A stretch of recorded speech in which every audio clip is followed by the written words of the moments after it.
here we go. There we go. So is there any reason we are playing this game in Japanese, Phoenix? There are a number of reasons that we're playing the game in Japanese. The most obvious, and I think the most popular, if you're familiar with speedruns in general, is that Japanese text is typically shorter and just comes across the screen quicker than English text. There are also two other main reasons, which are save and quits, which you're going to see both runners doing a lot during the run. Save and quits are faster in Japanese than in English. In English, there's a Capcom screen that shows up that you have to wait through. That's like, I want to say around 3 seconds long. That wastes a lot of time. And then also, there is a Japanese exclusive glitch in Dungeon 2 for the mini-boss, Facade, where you can kill Facade without ever actually fighting him. And all those combined save a pretty decent amount of time. I'm not sure the exact number of minutes, but it's rather significant. It is. Also, this beginning part alone saves like, I believe, 4 to 5 seconds just from text only. That's a huge difference to English or US version. Right. So yeah, like any other Zelda game, I guess, there's a huge beginning cutscene where you have to mash through the text, like Navi and OOT. And this is a scene I like to call 50 Shades of Grey. Yeah. Classic Zelda intro here, telling us what we're going to be doing, which is saving the girl. Which, classic Zelda fashion, got to do the 8 dungeons to get the 8 things that we need to unlock the barrier and get in to fight our final boss. Yeah, but in non-Zelda classic fashion, we are not going to save Zelda. Instead, we are going to save Din, which is, in fact, the Oracle of Seasons, and because she got captured, the seasons in the town, or in all of Holodrum, are going crazy, and you get different seasons each screen, or it's only randomized in the town, and the other screens are kind of fixed. They're fixed, but they are inconsistent. So, fall in the town, winter on the beach, and that's sort of the main gimmick that the game runs around. Is you're going to be picking up an item a little bit later on here, where you get the Rod of Seasons, and as you power up the Rod of Seasons, you'll be able to use that to manipulate the seasons, which will change the landscape and allow you to progress and move around in ways that you may be blocked off from the normal season that there is when you first get into a zone. Yeah, and here we are in the Hero's Cave? Is it Hero's Cave? Yep. This is some kind of tutorial, getting used to pressing buttons, pushing blocks, opening chests. What it's like to get hit by Keese all the time. Always. A classic. Yeah. In every Zelda game, you get hit by Keese. But they're going to be picking up a sword right here. Bamboo, slight lead at this point. After they pick up the sword, they're going to be going back into town to talk to the Maku Tree, who's going to set them on their path. The Maku Tree is kind of the guiding individual of this game, the sort of Navi character that after every dungeon gives a little bit of a hint on where to go next and drops in with some advice every now and again. Neither player getting Winter, which is important, because if you get Winter, you have to leave the town and come back in to try and change the season, because Winter creates these giant snow drifts that you can't walk past, and you have to take a long way around. And here we get our first dungeon key to opening Dungeon 1. And I like how he just goes to sleep afterwards.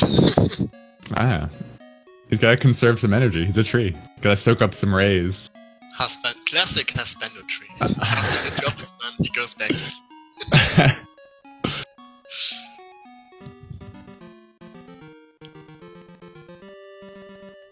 So they're going to head into the Gnarled Root dungeon, a pretty classic introductory dungeon to Zelda. Nothing terribly complex or too difficult going on. Although we do add a little bit of, not difficulty necessarily, but complexity to the run with a couple of latter half manipulations that we're going to be doing. Yeah, exactly. But we will talk about that when we get there. For now, talking about the dungeon itself, I believe the layout is from the original Zelda game?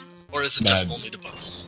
No, that is correct. The entire dungeon layout here is the same as the Zelda 1 first dungeon, which has its roots, if you're familiar with the Seasons run or any of the Seasons lore, that Seasons started out as a Zelda 1 remake game before it sort of split off and developed into its own game, and it has retained a lot of that essence even still.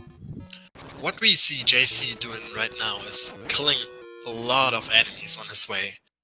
He's doing that on purpose. He wants to get Maple to spawn after he finishes Dungeon 1. And why he does that is he will do a manipulation after he finishes Dungeon 1. Which will give him a ring, which is the power ring level 2, and I guess he likes to ride minecarts a lot. JC, taking a little minecart trip. Not ideal. That's not ideal at all. Losing a little bit of time, but yeah. So, like Stanley was talking about, trying to get the Maple manipulation. To get Maple to spawn, you need to get 30 kills. So he just needs to keep sort of tracking his head on how many he's at. With the double back and forth, I'm sure that he got enough kills from the Keese there to make up for it, to make sure that he gets the manipulation. And we're likely going to see Bamboo do not a manipulation, but also use.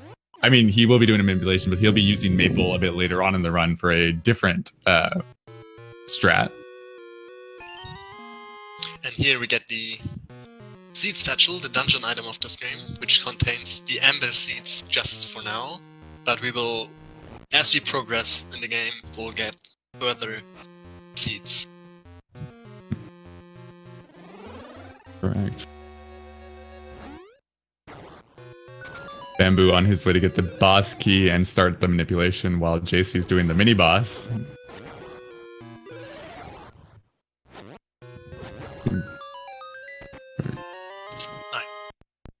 Bamboo gonna hard reset this game, which means completely shutting off the console and turning it back on to reset his RNG values. Doing some slashes here to determine his RNG or RNG seed he's on, and he's going to move in a precise way through these enemy rooms so he stays on his RNG seeds he wants to be to manipulate the boss coming up in this dungeon. Because coming up the boss, Aquamantis has an attack where he charges at you, and that's 7 seconds of time loss because during his charge you can't attack him. So let's see if he did everything correctly. And he did. So good manipulation by him. Yeah. Clean Aquamantis manipulation so far. JC, you're going to begin the manipulation as well. So the way the manipulation works from Snare talked about the technical aspect. In the game, you sort of roll forward your RNG using sword slashes by listening to the sound that the swords make. The sword can make 3 different tones, a high tone, a mid tone, and a low tone. And by recognizing those tones and slashing a particular number of times to get a certain tone, you can have the right idea of where you are in the RNG and make sure that you're on your manipulation. Which is why you see JC slash a bunch of times before the Aquamantis drop, just to make sure that he doesn't get the charge. JC also getting a clean manipulation and killing Aquamantis as well. So now we have quite a difference in threads they're going to use. JC going to doing a Maple manipulation right now. Does he hard reset? I'm not sure. No, you do not have to hard reset here. Okay. Bamboo is doing the Rosa manipulation instead, which will give him 10 rupees of the science and the best possible pattern in this hide and seek minigame right here, where Rosa will move the shortest way through the screens. JC successfully completing his maple manipulation, getting the ring drop and the potion drop. So the ring that JC just picked up, he's not going to actually identify until after Dungeon 2. But he's picked up the power ring level 2, which will increase your sword damage by 2, a flat rate, and but will cause you to take a half a heart more damage every time you get hit whenever you have it on. So makes you a bit more of a glass cannon.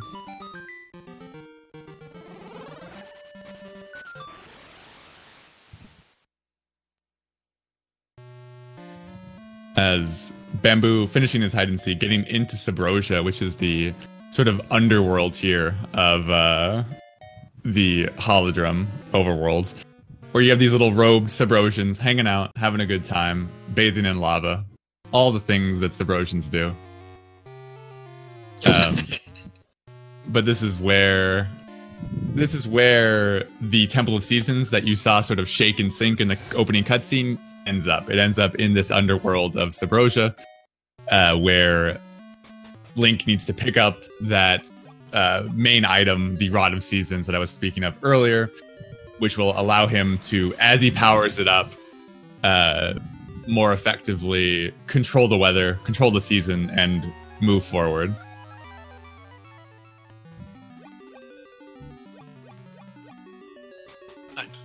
And the first season we can pick up right now is going to be Winter, which freezes the water so you can walk on it, and creating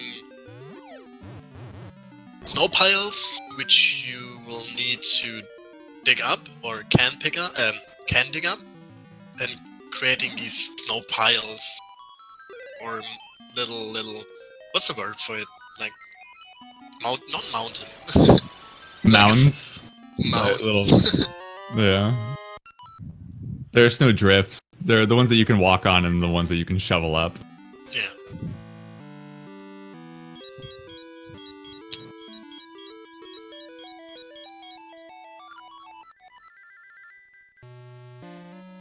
Snow drifts.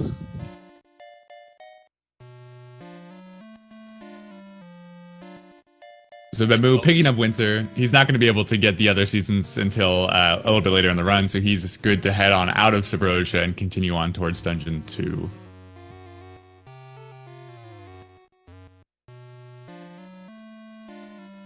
Yeah, so exiting out of Subrosia here, Bamboo is going to unequip his weapons and only going in with the Rod of Seasons. Coming up here, he's going to manipulate the enemies on his way through these screens, so he won't take any damage and won't get blocked by these enemies, which will save him a couple of seconds here and there. JC is also going to be doing a manipulation, so he's going to be slashing his sword as he comes out as well.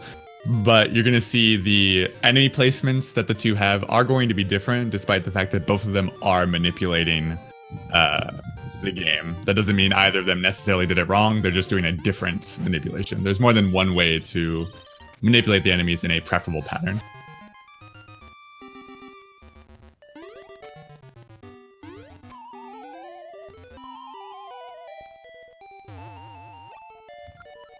Bamboo falling into a house, startling this young woman, and she reacts by making him shovel out the snow in front of her house, because that's the rational response to someone falling into your home.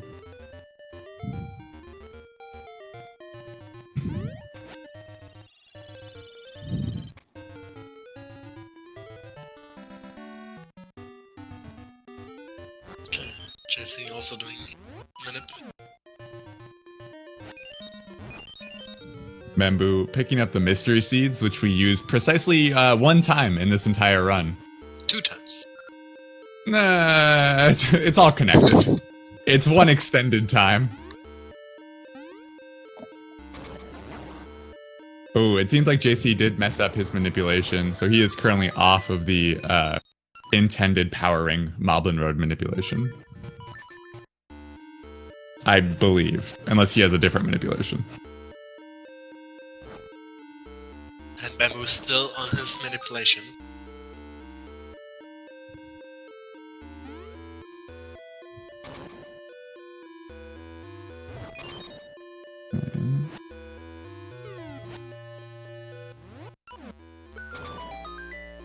I think he got it. Yep. So he holds his manipulation all the way through the first third or so of Dungeon 2, which allows him to get a quick kill on those moblins with a single bomb throw and pick up the power bracelet, which is the Dungeon 2 item. It makes Link very strong. He can pick up rocks and throw them. Nice. The croissants. That's... And if he gets really hungry, he can take a bite out of it. That's how it works.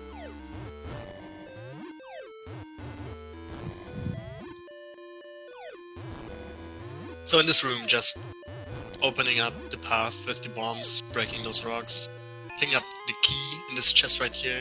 Normally this room would be on a timer, but we are just so fast, this chest will never despawn. The timer is also very slow. You can miss 2 full bomb throws and still make it with no problem.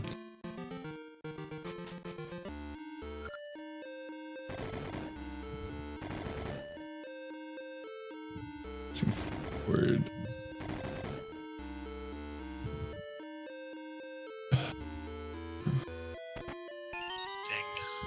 Like, seeing Bamboo Bamboo play is like so consistent. I haven't seen him do a single mistake yet.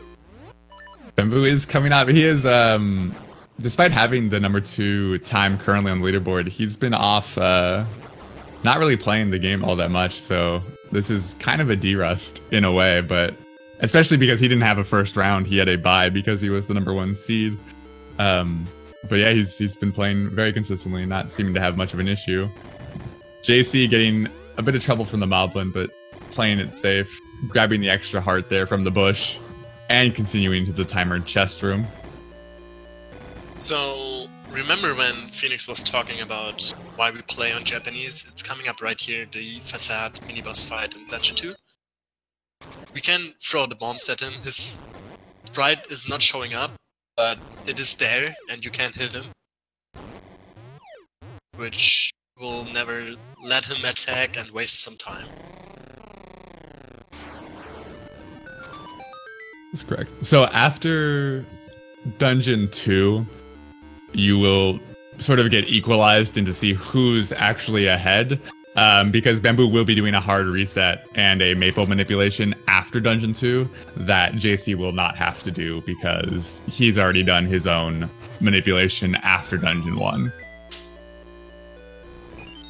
And the heart ring, the full manip that Bamboo does takes about 45 seconds to do. So we'll see based on execution here from JC and movement outside of the dungeon whether or not he's behind.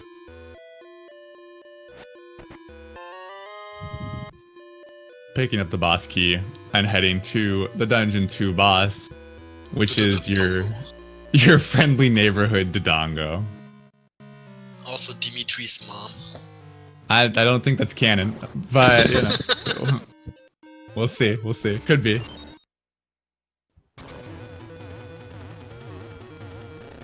Dodongo isn't the most capable fighter.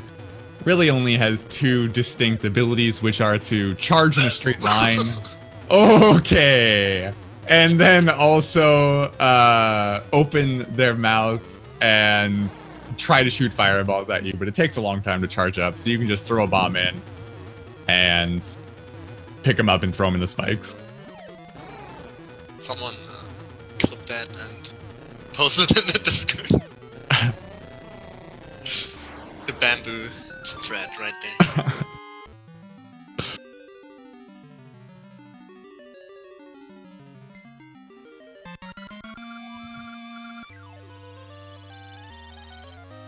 Getting the Dungeon 2 essence And we'll begin his maple manipulation right about now.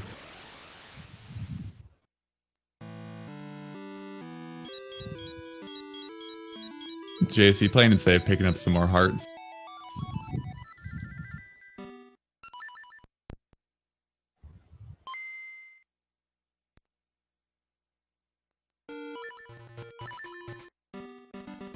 So, somewhat similar to what JC did after Dungeon 1, where JC went to the next screen and did a couple of slashes for Maple to get a certain ring drop.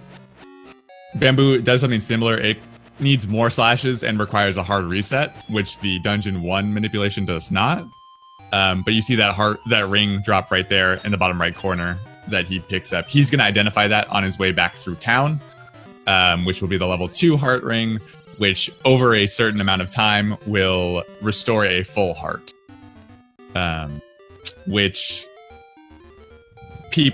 some runners do use as a sort of safety precaution to make sure that they don't end up dying in some of the more difficult parts of the run.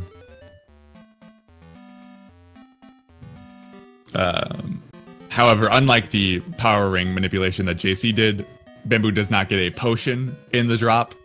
So the potion functions as a way of reviving you if you do run out of hearts. It's a one-time revive, so it's like a fairy from Ocarina of Time, or most Zelda games. So JC does have that barrier as well of being able to take a quote death without actually dying. So getting Winter on the 3rd town cycle, as I call it, is actually not bad, because you actually need to visit the Ember Tree right there, so you can warp back later to town, which with a seed we will get later on. So you had to go under the ring shop anyways. Yeah. And now he picks up another seed that we use only once in the run. And he's going to fight a penguin to get a pair of boxing gloves to give to a kangaroo, so that that kangaroo will give him a flute, and he can use that flute to call the kangaroo and ride in the kangaroo's pouch and jump up cliffs. Bring back Blanus. And everything I said is 100% true. So, you know. It's a Zelda game. Zelda logic. Nintendo logic. Don't worry about it. Yeah, and we also get the worst animal companion in the game. Yeah. The kangaroo, like you said. The bad thing about Ricky is, while you move with Ricky, the way he moves is he's doing this short jumps, and even if you jump on like the edge of the screen, he still sometimes needs a tiny jump still to progress the screen or enter the next screen. So it's quite difficult to optimally move with Ricky. Basically, if he's not at the edge of his jump, he will do another full jump to get to the edge of the screen, which is very slow and very obnoxious.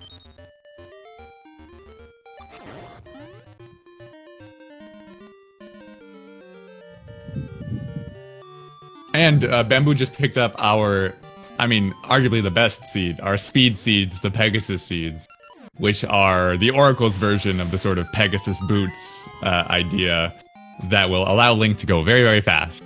And it allows more sort of control than the boots do. Typically, you can move in all directions pretty freely, but we have a limited amount of them, which is the trade-off to having the boots. Yeah, and they're only active for one seed is only active for, I believe, 8 seconds, and then you need to use another one. Yeah.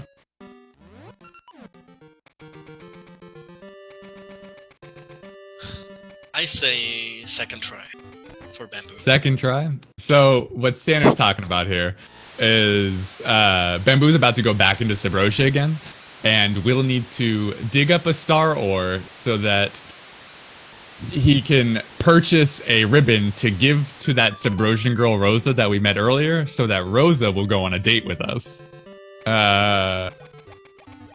Again, that's all accurate. Speed dating. So there's one of 4 spots, so you can take your guesses now.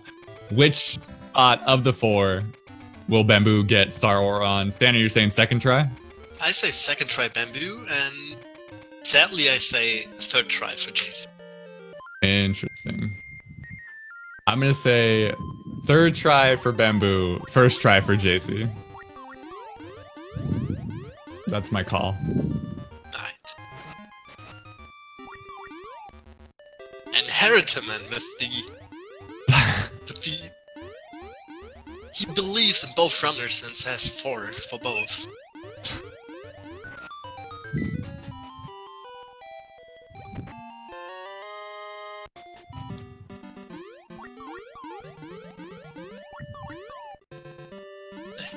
Almost done with the Ricky section. And then we'll never we will see him again. One more time. One more time. And then we can say goodbye to Ricky forever. Alright, here we go. First try! Oh. That is not good for JC. That is not a good sign indeed. Good for Bamboo, but... Yeah.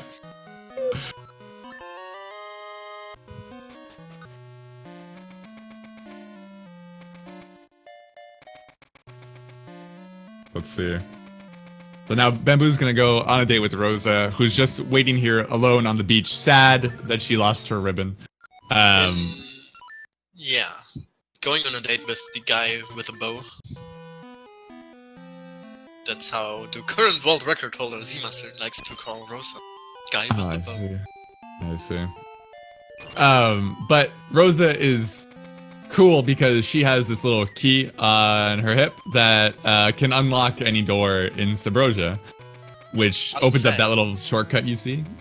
Fun fact, I believe this is the master key, and she can also unlock every other like dungeon doors and stuff with that key. JC also getting first try. No I was way. half right on my prediction here. Not Same. bad. Same. I don't. Yeah, and the entrance to Summer, our second season, was also locked behind a door. So we use Rosa to open up that door, so we can get in and get Summer. Second season, Summer. It dries up lakes and grows vines, which we're gonna need to get into Dungeon 3 in just a bit here. Not the wines, you know, from your smartphone. Actual plant-like wines. So there's, for the new people here. Meanwhile, JC and Bamboo just crossing over on each other's screens there in reverse directions from each other. That's quite funny. Like, hey there, how you doing? Hey, bye. Hey, bye.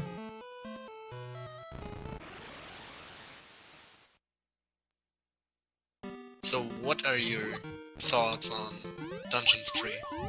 Dungeon 3 is a dungeon that is not yet where the game shifts from being easy to sort of that mid-level of difficulty, but it is a dungeon that if you're not careful in, you can find yourself being dead or caught before you realize it. So you do have to pay attention because one or two dumb mistakes could wind you up with a lot less health than you would like. Yeah, since you are not using your sword that much or equipping your sword that much in that dungeon, just use like Pegasus Seeds and Bracelet, for example, running through the screens. The Moldorms can actually hit you quite a lot, and you will slowly but surely lose some health. Yeah. And there's a pretty scary, for me it's scary, underground section or platforming section in this dungeon, which is quite scary if you're low on health. If you fall down, you're pretty much dead. So Hands Manip, you want to talk about that? Hands Manip. So there are hands in this game called Floor Masters. They spawn not necessarily based on what way Link is facing, but what way you're pointing the control stick or your analog or your D-pad when you're in the room. Bamboo failing it there. So by pressing your D-pad in a specific direction at the right time on the timer that the floor masters spawn, you can make sure that they spawn out of your way, so you don't have to pull out your sword and take any swings at them. You can get through that entire room without having to worry about any hands grabbing you. If the floor master grabs you, they teleport you back to the start of the dungeon and you have to start over, which is doubly terrible because it means that you're low on seeds now, and also you've just been teleported back to the start of the dungeon, and that's terrible. Looks like JC only just a little over a minute behind at this point, entering into D3, but very low on hearts. But he has the potion still. But he knows the spots where the hearts are, I think. Well, he knew some of them. Bamboo doing one of the few seasons puzzles in the game. Not difficult as far as puzzles go, but if you're not familiar with it and you're learning the run, you may forget that puzzle at the start.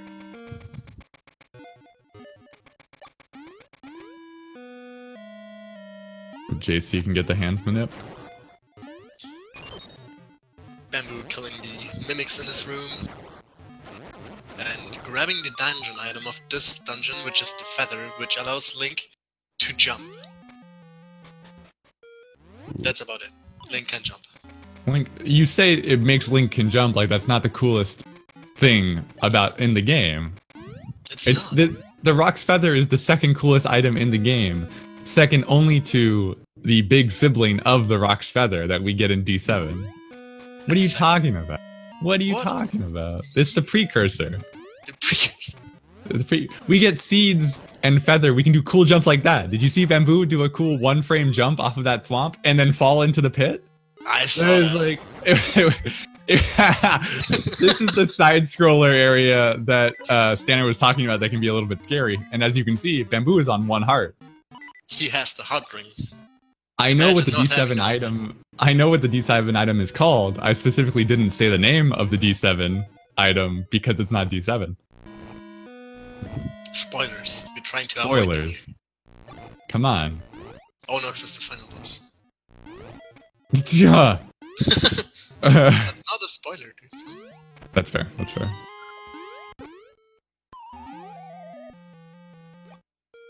JC, you gonna pick up the Rock's Feather as well as Bamboo does his quick strats across. Getting the one-frame jump again off of that thwomp without bothering about the buffer. Yeah, but he did the first one buffered, so... Yeah. So he only gets half credit. That's a 50%. Yeah. Sorry. Second attempt at the hands manip. Both players failed it on the first way through. We can see if they can either one of them get it on the second way through.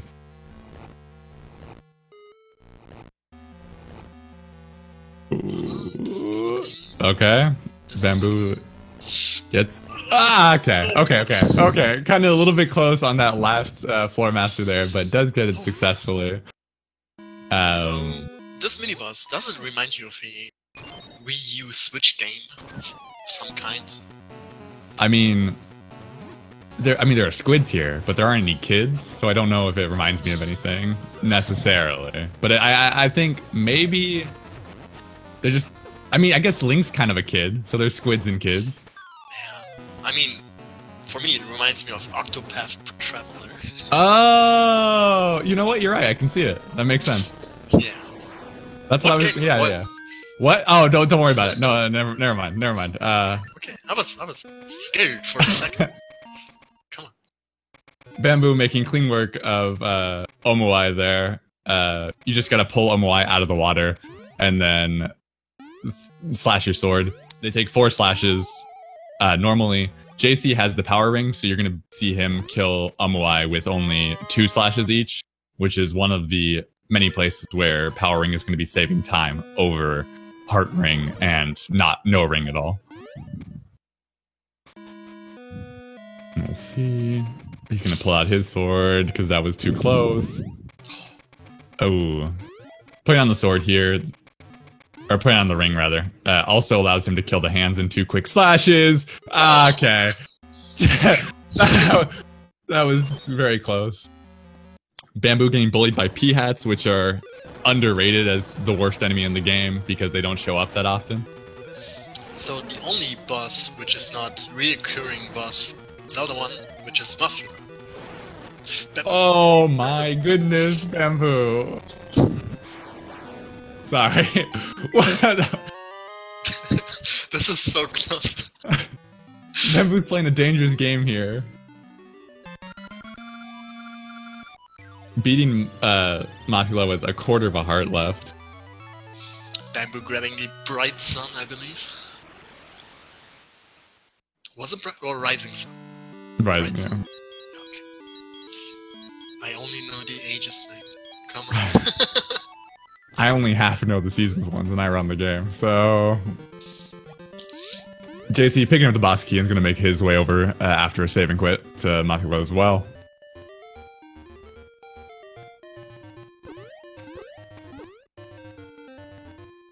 JC's fight with Mothula should go a little bit more smoothly because he has the power ring. And the power ring, if Mothula goes left, you should see her die before she gets a chance to go all the way around. P-Hat again being garbage in classic P-Hat fashion as Bamboo makes his way over to... Oh!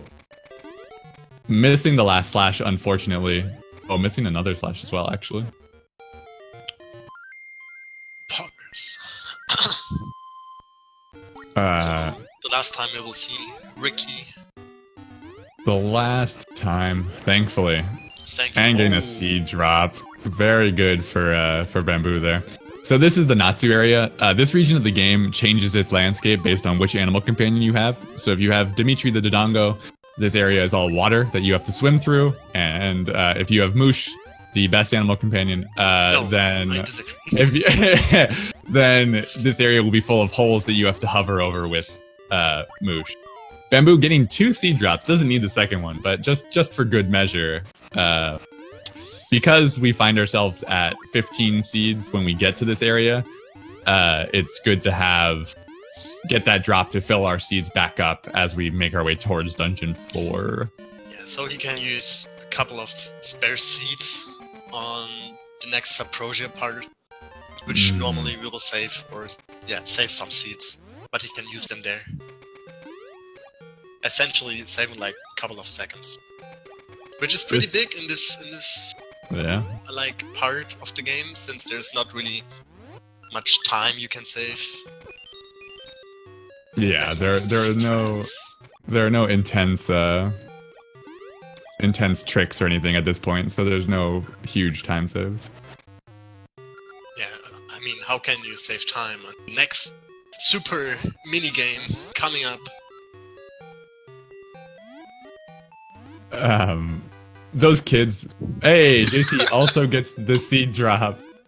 Come on, it's the best minigame in the game. I didn't. I'll let you talk about it then when it comes up. JC getting a seed drop as Bamboo does this cool little puzzle where you have to hit all the stones in one slash. And it turns out that one spin slash is in fact one slash because you only extend your sword one time. And then we're just going to pick up our flippers, which will allow Link to not get his feet wet when he goes swimming. So he can actually swim now because he's very sensitive about his shoes and doesn't want them to get wet. I mean, what obviously, kind of shoes does Link wear anyway? I mean, he's got to keep him clean. You got to keep him fresh. He's super into shoes. He can help it. He gets the flippers. That means he can protect the shoes. That's all it's about. That's all it's about. You're telling me he needs flippers to swim? Come on. He doesn't need flippers to swim. You think he wears like Jordans or something? Yeah. Like his white Jordans. Yeah. Now I can talk about the great, fantastic minigame coming up right here. Link is going to bump into 2 Subprosians, which will steal his feather and giving him the most OP weapon in the game, the Fool's Sword. But in order to get back his feather and not keeping the Fool's Aura, sadly. He is going to play another hide-and-seek game with those two guys. And they will move exactly the same way every time. And the only thing we can do to waste some time is digging into the tree, or like Phoenix does, making a P on this tree. That's about it. And it's a fantastic minigame. It's garbage. It's garbage. So I'm just kidding. Oh, yeah. This part of the reason that you don't dig, even though you can or you shouldn't dig, is there's a chance to spawn a fire Podoboo tower, which is just this long fire pokey that will shoot fireballs at you and potentially block your walkway. So you play a risky game every time you dig, but sometimes you gotta kill the boredom because, unlike Rosa has 2 patterns early on in the game, that first dungeon part. These guys only have the 1 pattern, and that's it. I've said this before, but my personal headcanon for these guys is that you ditch Rosa just at the portal, you leave her behind, and then you go into Dungeon 3 to get the Rock's Feather. I think Rosa knows. I think Rosa knows that the Rock's Feather was in Dungeon 3, and so she hires these guys just to teach you a lesson about treating girls wrong, and what you get when you don't show the proper amount of respect, and you just ditch them at the end of your date. She's like, hey, we're gonna take this from you for a while, so you learn your lesson. Is that canon? It is for me. Right. Getting back the feather, done with the best minigame. Then why aren't you using a seed? You have them. Come on. He's gonna use them for the side-scroller area to do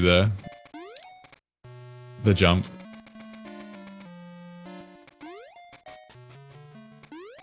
That was not a good jump. He cut that a little close.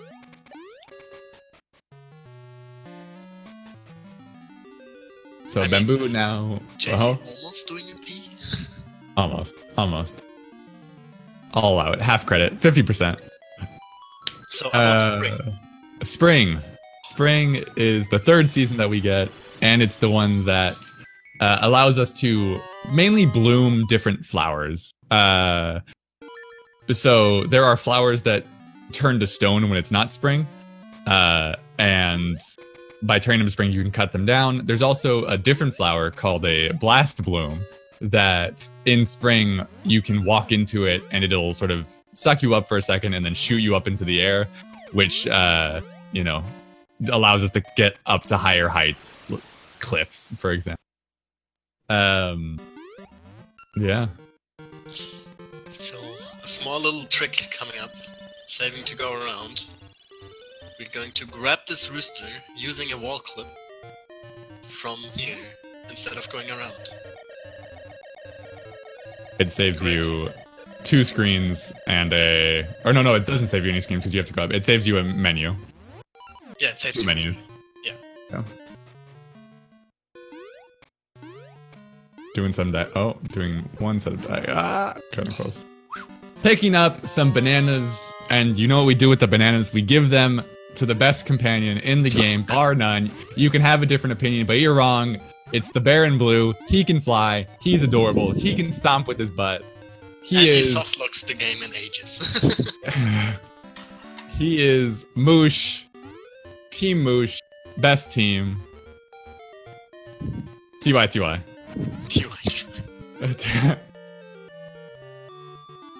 Did Bamboo grab bombs? Did you notice? I haven't seen any bomb drops as of yet. No, he does not. No, he wouldn't be. He would not be killing the moblins. I mean, if your bear is blue and can fly, why wouldn't you eat bananas? I don't see the problem here. Unfortunately, we only need Moosh for a short period of time to pick up the Dungeon 4 entrance key before we have to say goodbye to the best companion. Luckily, JC will be seeing Moosh soon, so we'll get our double dose of Moosh. JC going for the jump. JC also getting the jump. Bamboo did as well. Very, very precise jump there. That, I mean, you can see Link sort of start to fall and then clip on at the very last second. So it's a tough jump. Good time save.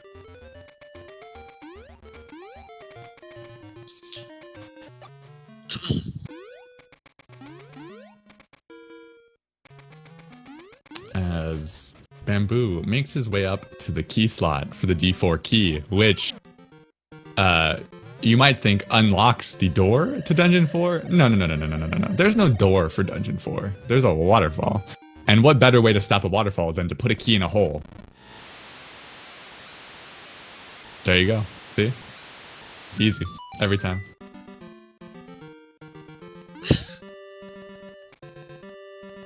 Doesn't get hit by moblins there. Dungeon 4, probably my second favorite dungeon in the game. Second favorite dungeon? Yeah. I like D5 quite a lot. I don't know why. Okay. Dungeon 4, I think, is the hardest dungeon in the game because of where it is in the run. Yeah. Dungeon 4 is by far, for me, the hardest dungeon because you don't really have a large health pool, and it is just... There's a lot of little chunks of damage that you can take over and over again. It also has this room that Bamboo's in right now, which is just absolute garbage because it feels slow no matter how you do it. Even no if matter you do how it optimally, frame perfect, it still yeah, feels... it just feels slow. It feels like you're losing time no matter what. It's just not fun. But yeah, this is the dungeon that for people that don't have Heart Ring and do have Heart Ring, this was particularly the case before we started doing Power Ring strats, where you would see sort of the difference between power or no ring runners and Heart Ring runners, where people without Heart Ring had a much higher risk of dying here than people with Heart Ring, and it was a lot of the reason that people made the case for Heart Ring being better than no ring was because it starts out here in this dungeon. Exactly, and there's a long way you need to still have to kill it in form of a fairy. And there's this underground path that we're doing the quick way right here. Beautiful. The Mega good Man room. peace luck. Shoutouts to Capcom.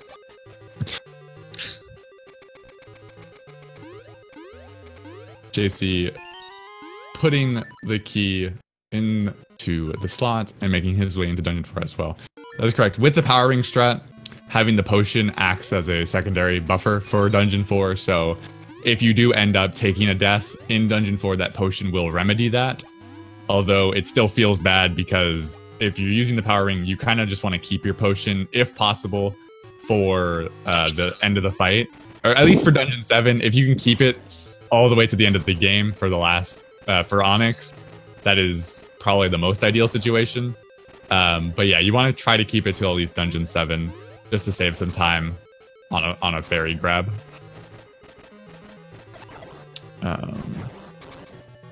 Bamboo gonna kill some likes and a tech. Ideally, you would want these likes to be right next to the water so that you can just do one quick slash and knock them in. But Bamboo's still decent enough room there.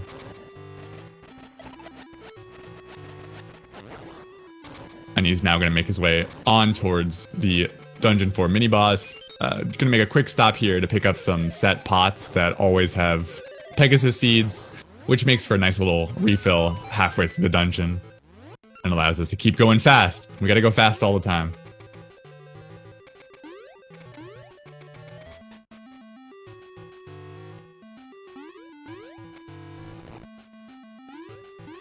More minecarts.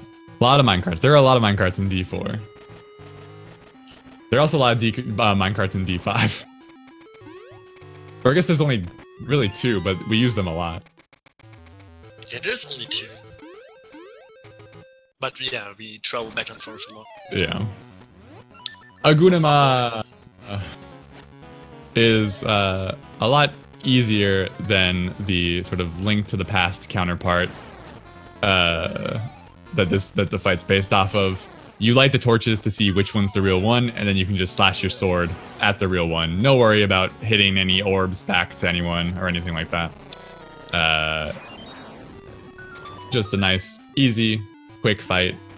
Not too dangerous to your hearts in any way. That being said, I know a lot of people have died to Agunima. I'm guilty. I'm also guilty. I have definitely died. There are a couple fights here that you should never die to that I think every one that's ever run seasons has definitely died to. I died to Facade at the end of the game. Oh no! Bamboo picking up our Dungeon 4 item, the Slingshot. We can throw our seeds very far now. It's very exciting. I mean, there is an item in the other game, which is a better version of that item, but we're not going to talk about that here. When Aegis gets the Rocks Cave, talk to me. Tell me when Seasons gets a glitch. Nah, just some friendly banters here. Alright, Bamboo. Which route is he going to do first? Oh, he's going to grab the boss key first, which is more optimal, since it saves an equip. Not getting in trouble from the keys there. The keys, depending on where they are, they can block the Ember Seeds. And if they block at the very end, you won't have enough time to get another one. It did look like Bamboo maybe save and quit too early before the chest. We won't find out. It is possible to save and quit before. Even if the torch is lit, it's possible to save and quit before it spawns, but we'll find out right now. It would be pretty bad if he... It would be a pretty big time loss. Oh, but... No, we're fine. Everything's fine. We're fine. We're Gucci. It's a very tight window between when you light the torch and potentially saving quitting before it spawns.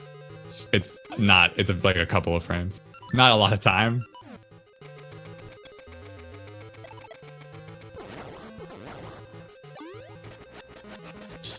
Let's see. There's a couple of strats you can do. Oh, first this room.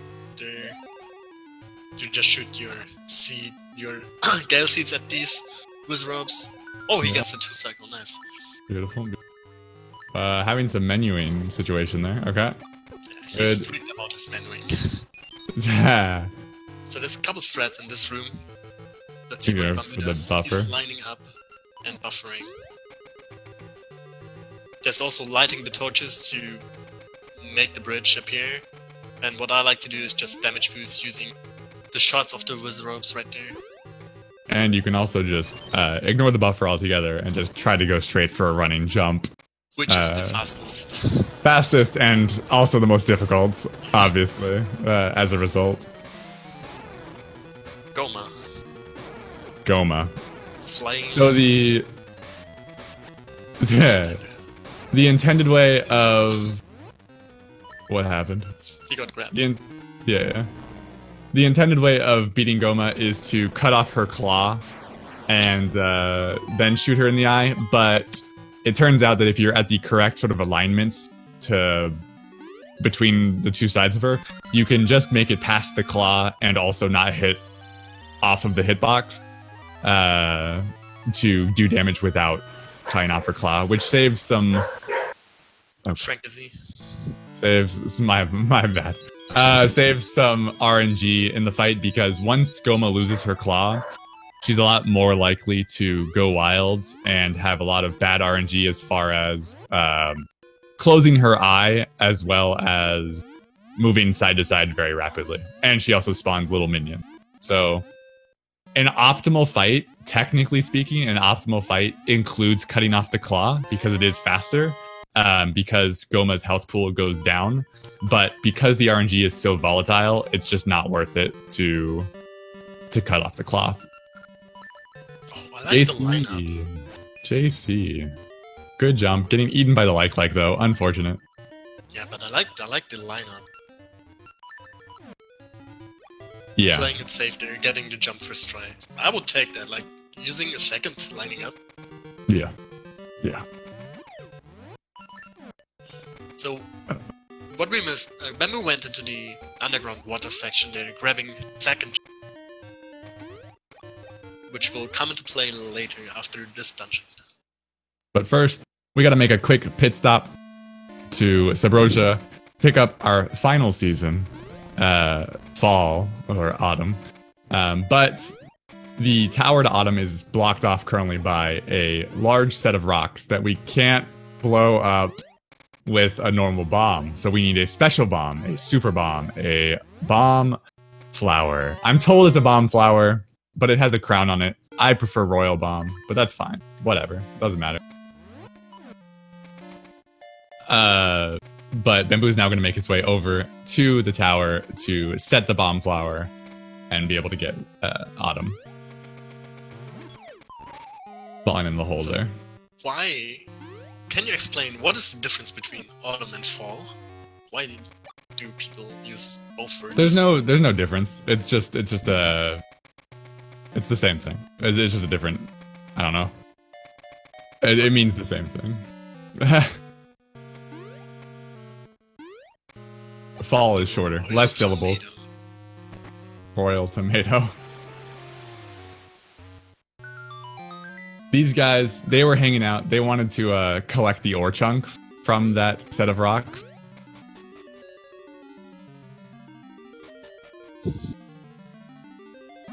Oh, JC eating grabbed by Goma. Low on hearts. Might end up using his potion here if he's not careful.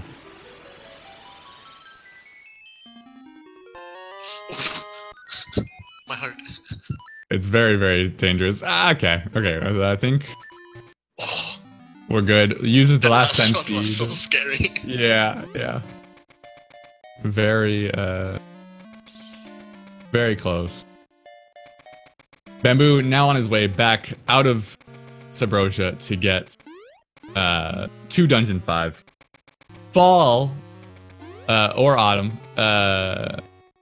Autumn does a similar thing to Spring in that it ripens a particular mushroom, essentially, because mushrooms are stone when it's not autumn and are ripe when it is autumn. And it also covers holes with leaves, which allows Link to walk over pits, do a little bit of pit walking, the only RTA pit walking, and be okay. But I don't think we use fall, or we don't use autumn for leaves at all. We only use it for the mushrooms right here. Exactly. So, Dungeon 5 is where I think the game finally picks up in like, the run finally starts. You're out of Dungeon 4, which is a huge, big part coming out of just beating Dungeon 4. And it's kind of more or less a chill dungeon, grabbing some key, writing some minecarts. Yeah. So this, I mean, I personally find Dungeon 5 to be one of the easier dungeons, particularly in the latter half. Again, we see all of our minecarts are centralized, but we do use them a bunch. Bamboo picking up the dungeon item. We're gonna be grabbing that dungeon item pretty quickly here, which is going to open up our possibilities for jumps in this dungeon as well as other dungeons, and allow us to take care of the Dungeon 5 boss when we get there. So the dungeon item of this dungeon is the Magnet Glove, which has 2 poles, south and north, like normal magnets. And there are some objects like Magnet Ball, which have letters on them. So using either the north or south pole lets you pull, or what's the opposite of pulling? Push. Oh, push. I'm sorry. No, or push itself or the boss. My Anglando not very good.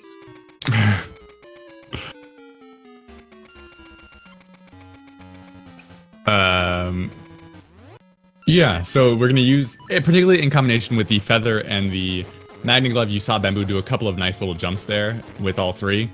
Now he's going to go into this room right here, wherein you have to open the chest. There are going to be 4 chests that spawn. You have to open the chest in the same order that you kill the Armos. If you don't, then you will spawn a bunch of anti-fairies and have to reset the room. Bamboo gets a seed drop, which is very nice for him. He'll be able to potentially use them here. He might save them. Oh no, he has a lot of seeds. Why does he has a lot of seeds? He's Bamboo. Yeah. Yeah, so he'll have extra seeds. You're going to see him use them at the start of the dungeon, just to speed up his pathway to the minecarts. And he might use an extra here or there. We will see. Killing this enemy just to push this block, spawn a ball, or magnum ball, for later.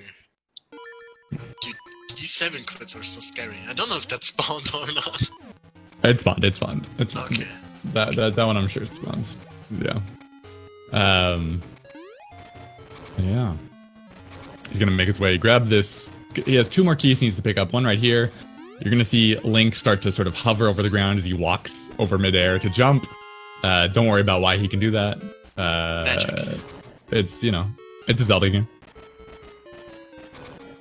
If you can accept, you know, giant Dodongo creatures eating bombs and, you know, using a rod to control the weather, I think you can be okay with him walking in air.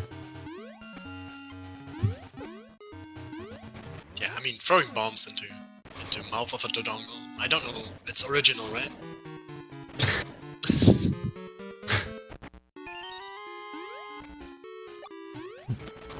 Bloop.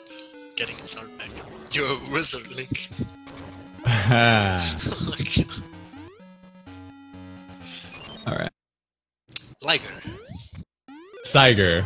Please. Saiger, sorry. God. A Liger's a real thing. I know. Saiger here is the Dungeon 5 mini-boss. He has a nice little red orb on his tail that you need to hit. It takes 3 spin slashes and 2 regular slashes without the power ring, or 2 spin slashes and a regular slash with the power ring. So you can do a 3 cycle without the power ring, or a 2 cycle with the power. So the biggest skip in this game, right? Cool. I mean, In the I mean, game? in this dungeon. God, I'm so sorry. In this dungeon. Yes. So casually, you would have to go all the way around the other side, make it through a couple of rooms that require you to kill all the enemies in them, including a number of magnet enemies that we're going to see later on in Dungeon 7. That's and Jason's potion gun. Did he just use it? Yeah, he fell into the pit with half heart. It's an unfortunate place to lose the potion. And when you get to the end of that other side, all you're able to do is push a magnet ball, which you would use to sort of block your pathway against the fireballs and just walk across once you wrap all the way back around and go the way that Bamboo just decided to jump over. Digdogger, just hit him with this big spike ball. He will split up into the small little mini doggers, which you also have to.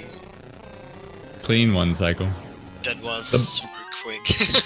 Yeah, very, very quick, very clean. The boss, Digdogger's not hard in concept, but is difficult in execution because using the magnet ball manipulating the magnet ball can be very difficult and finicky. And if the mini Digdoggers go in like very different directions, you can find yourself struggling to try and get all of them in 1 cycle.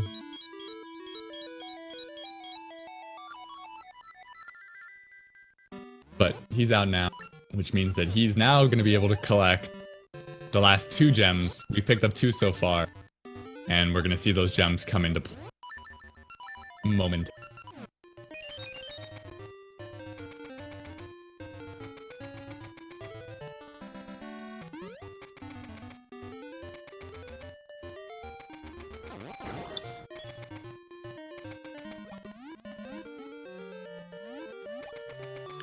Bamboo finishing up his quest to pick up the rest of the jewels. Circle gem from an old man who's hiding out in a little hut. And then the final gem. This is where we're going to be using our mystery seeds for the only time in the run. Twice. I mean, we only need it for 1 of them, to be fair. Yeah. JC playing a dangerous game there. Okay. I also managed to use up all my mystery seeds on this torch, not getting Ember. I've done that before. Just to use on this question mark right here, spawns the scariest enemy in the game. The single Moldor. Yep. Protecting the X gem, our final gem. And now that we have it, we can make our way to the Tarm Ruins, which many people believe to be the best music in the game, or at least close to the best music in the game. It is cool. It is cool. Not gonna deny that. It is such chill music. There's also some really good remixes on YouTube to listen.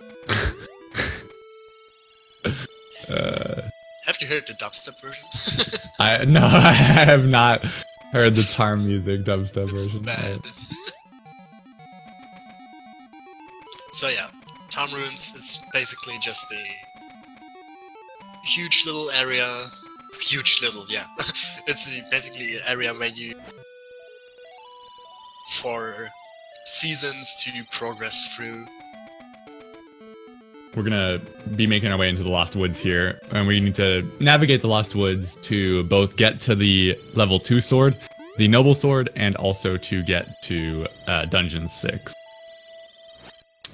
Typically, one of the main differences as far as running, I mean, there's lots of differences, but one of the big differences in attack power between ages and seasons is that in ages, you can attest to this, Danner, you need to actually do the entire trade quest in order to get the level 2 sword, whereas in seasons, doing the entire trade quest just gives you the code to get through the Lost Woods to get the level 2 sword. So if you know the code already from the start, you can just use it, or the way you need to go to grab the level 2 sword. So it is on the way to Dungeon 6 anyways, not that big of a time loss. And what we... Yeah, not that big of a initial time loss, but the amount of time we gain from getting it is pretty significant. Fun fact about the Power Ring route. If you get the Power Ring, it is technically 10 to 15 seconds faster to not get the level 2 sword. Because the Power Ring increases your strength pretty significantly, the level 1 sword is faster, and it's not worth that time loss of going in. However, you do then have a bit of a struggle because, or not necessarily a struggle, but you have to change certain things because the level 2 pot, or level 2 sword rather, allows you to break pots with just swing of your sword, so you don't need to lift anything with the power bracelet, and it shoots beams at full power when you're at full hearts. So you can skip it with the Power Ring to save a little bit of time, but then you're playing a much riskier game because your boss fights are all going to take longer, and your Onyx fight will take longer if you don't have level 2 sword. JC also getting a clean 1 cycle on deck door. Pretty Very nice.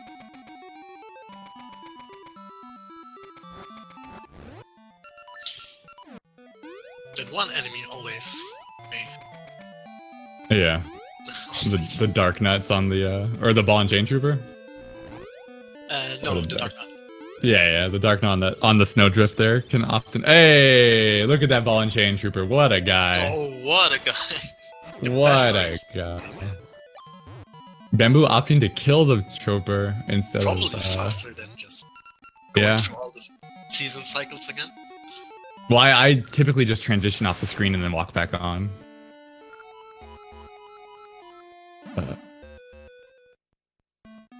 Getting into Dungeon 6. Dungeon 6 is the Ancient Ruins, and despite what you're going to see here in the run, it's considered the sort of trap dungeon in the sense that there are a lot of rooms that look identical to intended rooms, but those rooms actually are just dead ends.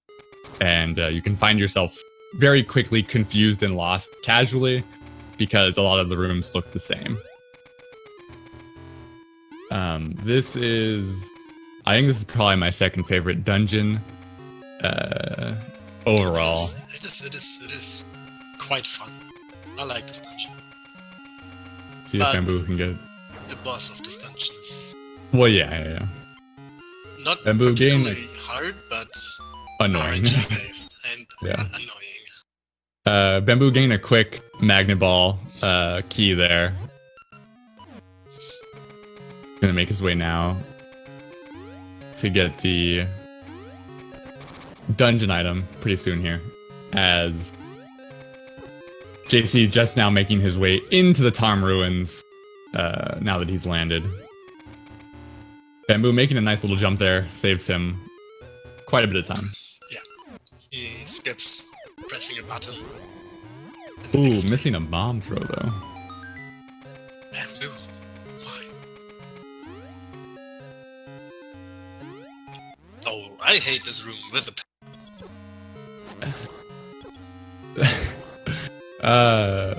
yeah, I mean, the beetles are just really obnoxious. Some people I know will jump over the beetles and then shovel them into the hole.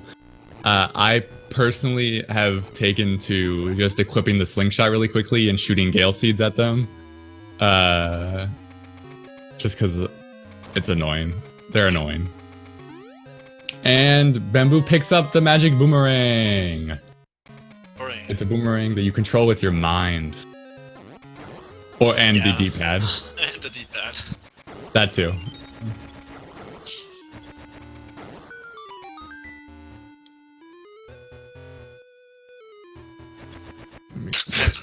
Bamboo doing some science there, trying to figure out whether or not the boomerang stuns the ball and chain trooper. It turns out that it does not.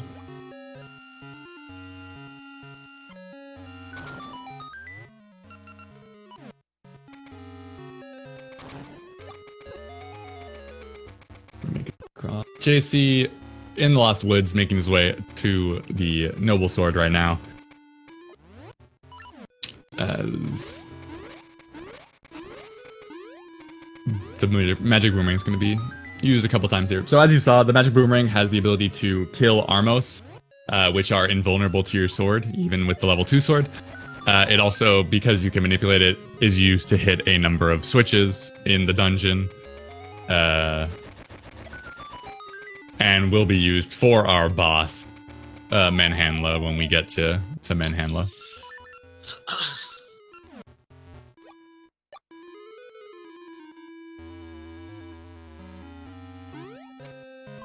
Oh, that's what you get, Bamboo. Don't do that jump.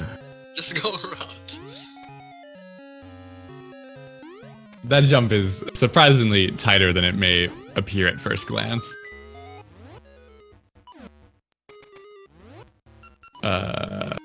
Refreshing on this one yeah, seat right there. Doing the refresh, but adding an extra menu, and making his way through the Indiana Jones room. The crusher puts you through the ringer. If you do get crushed, you get sent back to the start of the dungeon, which I don't know if you've noticed, but we've not yet fought the mini boss yet, so getting sent to the start of the dungeon would be not great at this point in time. Especially because the mini-boss is just now coming up. A familiar face if you played Zelda 1. Or Ages. It's our good friend. Ages is way cooler. Wait, cool? It's way longer. Oh, you have minute. No, it's shorter. I do the minute. I think a quick fire in Seasons is still faster. Yeah, if you get free charges. That's one. Bamboo getting the first hit. 2 charge. Hoggers? 3 charge. Bamboo getting bamboo luck.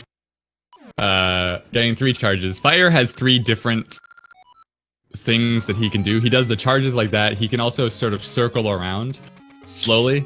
You can still hit him when he does that, but it is slow. And he also does a move where he comes into one of the corners of the room and shoots a fireball at you. And in Seasons, you can't hit Vire when he's doing that attack, because you're not manipulating him. And that room where Bamboo had the choice between 2 buttons. Basically 50-50, which button opens up the staircase for him, and he got second try, since we always go for the one button which is nearest to us.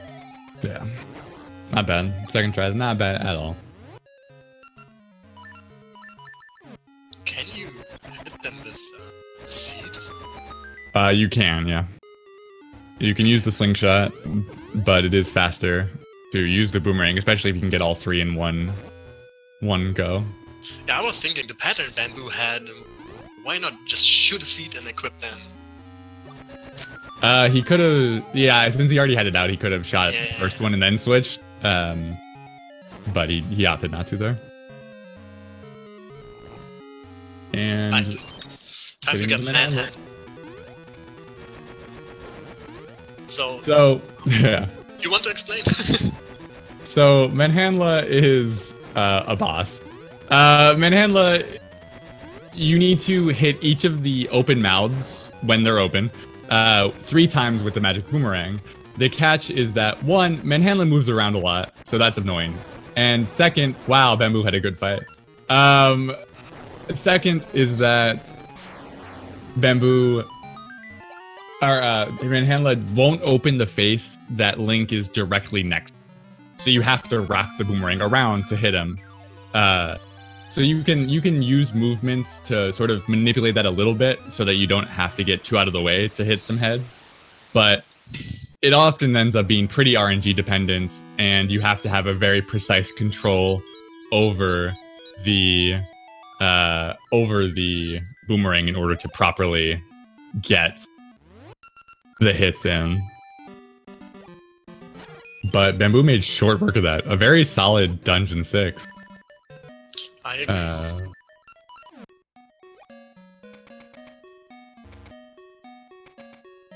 So now we're gonna have some fun with some pirate. Yeah. So fun So Pirate captain right here is the husband of Queen Ambi from Oracle of Ages. is that true? That is canon. It is true.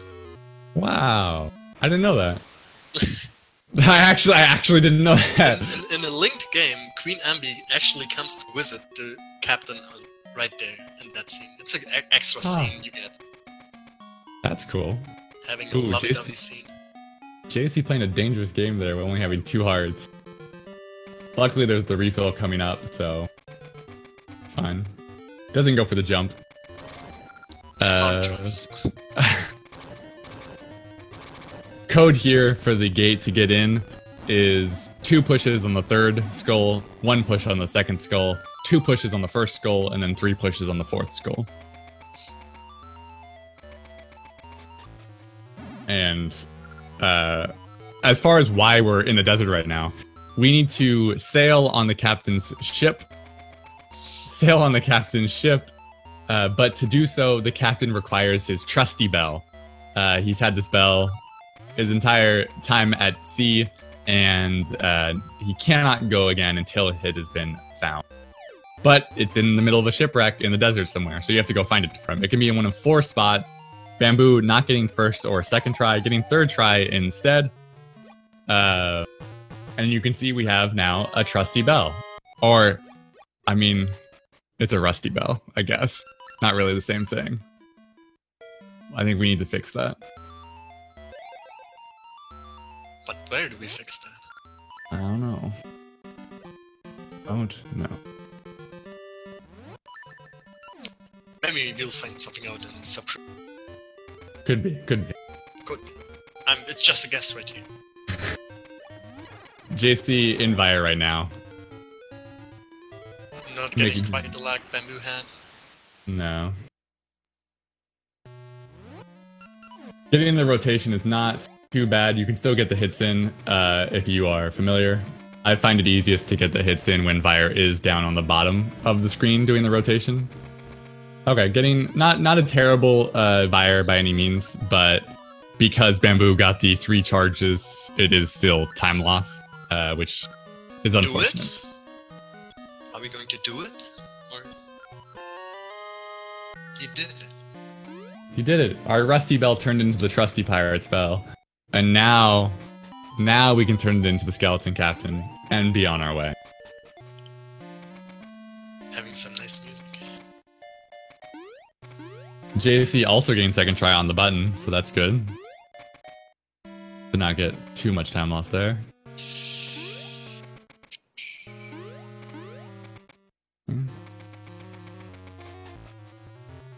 JC. Wait, how do you make the pirate sign again?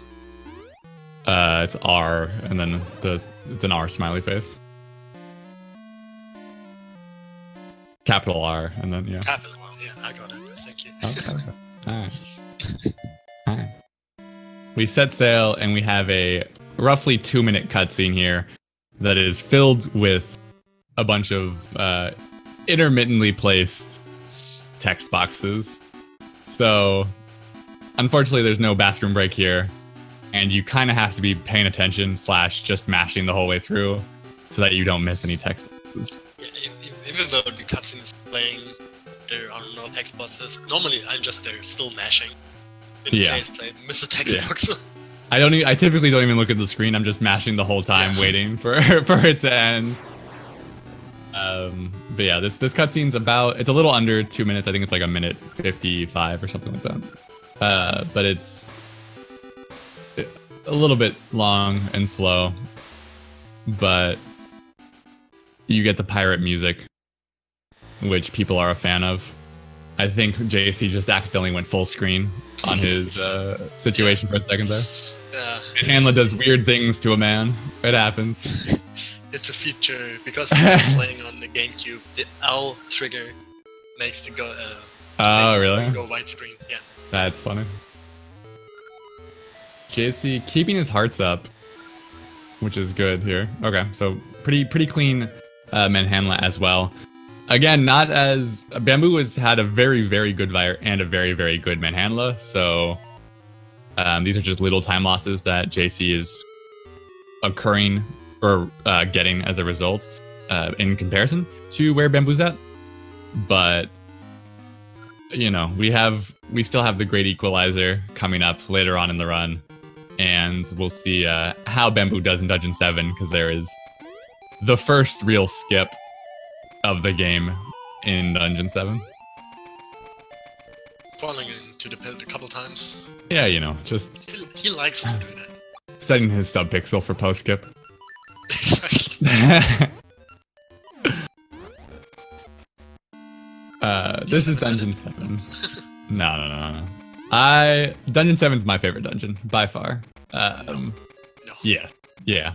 Dungeon 7 is incredible because it has great jumps and the best item in the game. It has the best item in the game, for sure, but there are these two corner jumps, you know, the two I'm talking about. I always fall down the pit. I can't get them.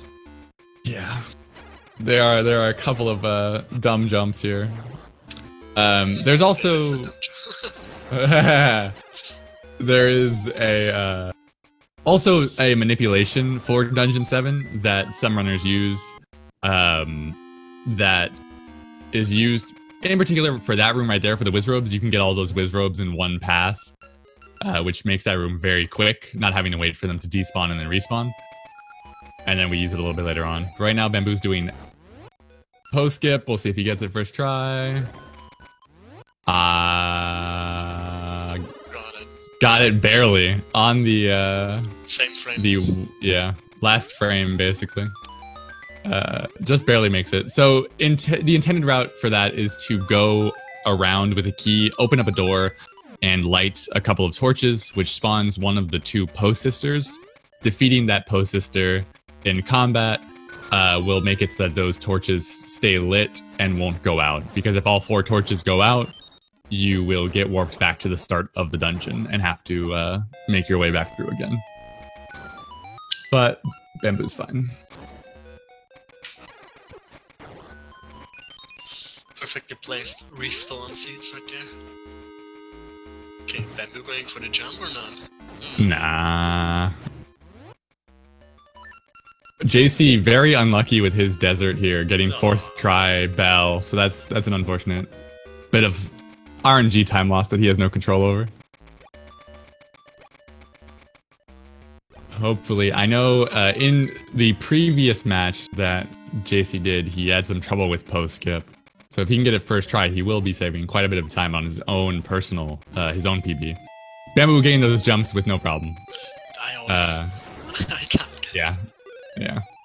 They are hard. They're harder than post skip, and definitely harder than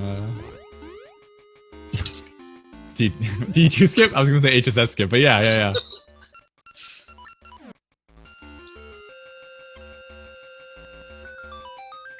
JC has to go repair his bell, while Bamboo here gonna make his way around. Getting bad Armos luck. So the D7 manipulation that I was talking about also gives Armos locations that are right next to the button, which just saves you so much time.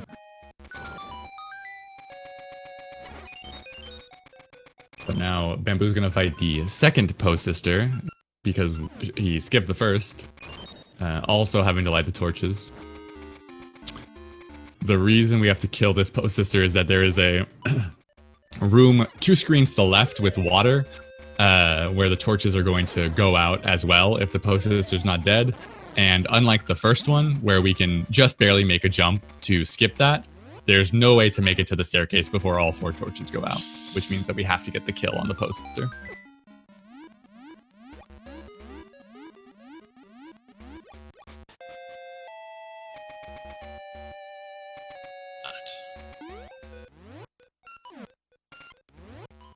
Using a pause buffer to jump through that gap using the magnet. And we are just 1 screen away from the best item. Oh ho ho! Oh, that's close. Here it is, the big Kahuna, the older sibling to the Rock's Cape, the Rock's Feather, giving Link a nice little double jump and a glide. What a beautiful item.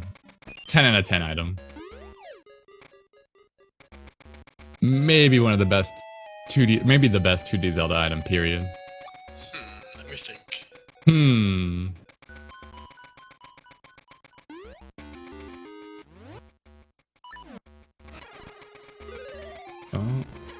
Oh, falling in the hole. I mean, Minish Cap has Rose Feather. It's still the best item. It is. Going for the jump without the seed, falling the first time, getting to the second time, using this. Okay. Minibus time. Fighting both Poe sisters at the same time, but if all 4 torches get blown out, you will get sent back to the beginning of the dungeon. And this is obviously a terrible spot to end up getting sent back to the start. Because this is basically the end of the dungeon already. Yeah. So, how we fight the boss or the mini-boss is we just hug those 2 torches on the left or the right, and just wait for the Poe sisters to come and try to blow up the candles, and we just spin slash them till they die. They will, yeah, they alternate between one spawn where they will go for you and try to attack you, and then one spawn where they will go to the torches. And they switch between those 2 on every attack, so as long as you're aware of that relative pattern, you can pretty easily take care of it. I don't like that seed usage. That's interesting. An interesting seed route for that. You don't like that seed usage? I mean, I don't, he used, I don't know. I like to use it a little bit late, so as I hit the first switch, my seed runs out, so I have a... Interesting. Back. Interesting. Okay, this is the boss key room. Just gotta kill these Stalfos, get the kill, get the boss key. Bada bing, bada boom. Back to the start. Make our way to the Dungeon 7 boss. Which is a familiar face if you've played Zelda 1. But a lot easier this time. Yeah. Super easy boss. JC having some bad luck with the blue Wiz robe, meanwhile. Yeah. Blue Wiz robes. Blue Wiz robes are garbage. They are. There is one in Aegis Dungeon 6. He has a special name, but it's not family-friendly name. It Just is, switch the W with the J and you got it. Ah, I see. The Gleeok, that was Gleeok. You saw Gleeok, and now Gleeok's gone. Gleeok, the 2-headed dragon that shoots fireballs.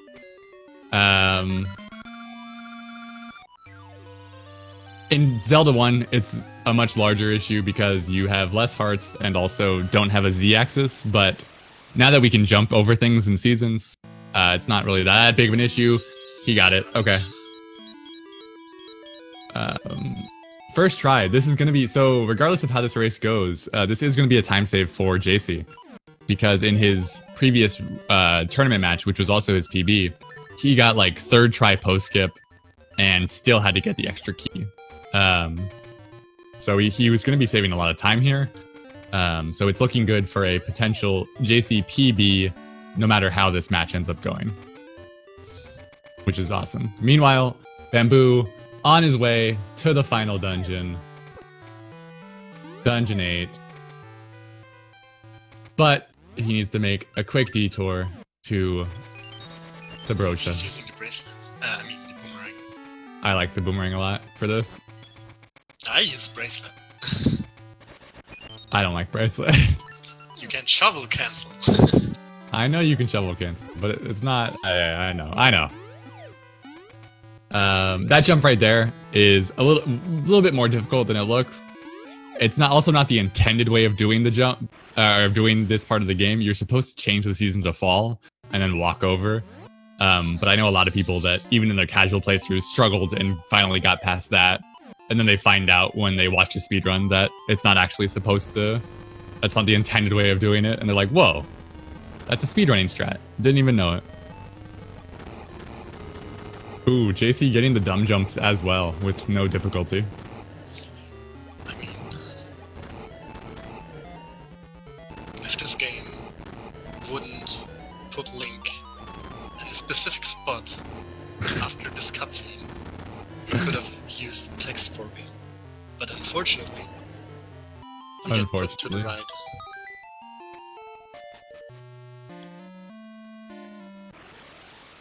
Imagine you will get into these seasons just warp to the final boss.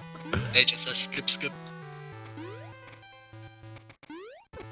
Bamboo, raining fire down on the world, making his way to Dungeon 8 now.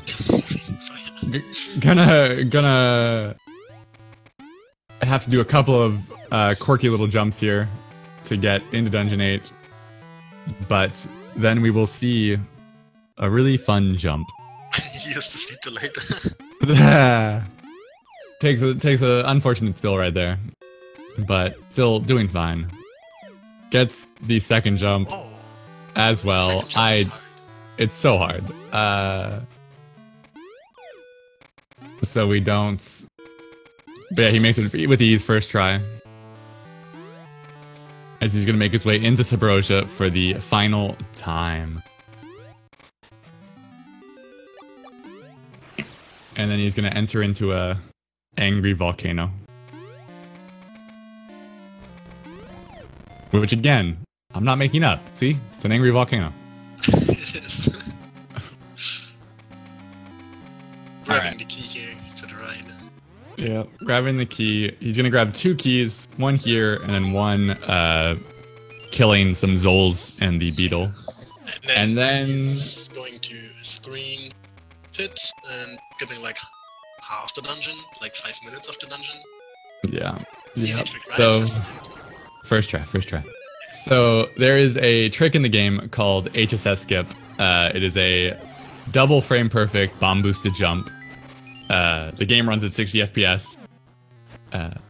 And by completing it correctly, you save between 4.5 and 5 minutes on the intended way of doing the dungeon. It skips basically the middle section of the dungeon altogether, and almost every part of the dungeon that includes the fire motif of the dungeon. It skips the dungeon item, which is the hyper slingshot, and skips the mini boss Fripolar. Insanely hard trick. And right at the end of the run. And it's about an hour and a half into a less than 2 hour run, so it's terrible. Terribly timed. That looked good. Oh my god. You buffer so much. Yeah, but he's playing. Oh, that's it. He got it. What? Easiest first try of his life. Absolutely free. Bamboo's like, easy trick. Making it look easy. And then falls into the pit. And then a classic. Again. So you saw him buffering there, basically just pausing and unpausing the game to try and progress as little as possible. which makes the trick easier, but it doesn't make the trick as free as you might think, because buffering in the Oracle's game is garbage, I think is the official terminology. It is. As opposed to LADX, where you can do like 1 frame advanced pauses, which makes frame perfect tricks pretty easy. In Oracles, you can't do that. So you have to be aware of the sort of potential frame lag and and timing. Basically, you have to time your buffers yourself, frame by frame, manually, which doesn't always. It isn't always frame by frame. Sometimes you get a 2-frame buffer, or buffer you advance 2 frames. Sometimes 3. Sometimes you get perfect 1 buffers or 1 frame buffers. It depends. So it's more like kind of a luck based. There's a lot of variance involved that can ruin your buffering. If you're really cool, you can just try to go for a buffless. But you want to try and do a double frame perfect trick bufferless at 60 FPS. Please be my guest. Do it, please. And then I will see you at the harder version and do that bufferless. Oh man. So now, like we said, this skips 5-ish minutes on the intended way of doing the run. So it also skips out on like 3 or 4 key pickups, and skips out on one of these ice chunk throws that Bamboo is doing right now. So typically we would have to throw in a 4th ice chunk to pick up a key, but because we save a key by doing the jump, we can skip that key altogether. Or rather, we save 2 keys by doing the jump. So now we just need to pick up this key, and then we are good to go. That's our last small key. Bamboo's just going to pick up our last ice chunk and then be able to head to the Dungeon 8 boss. JC picking up the big key in Dungeon 7, making his way towards Gleeok right now.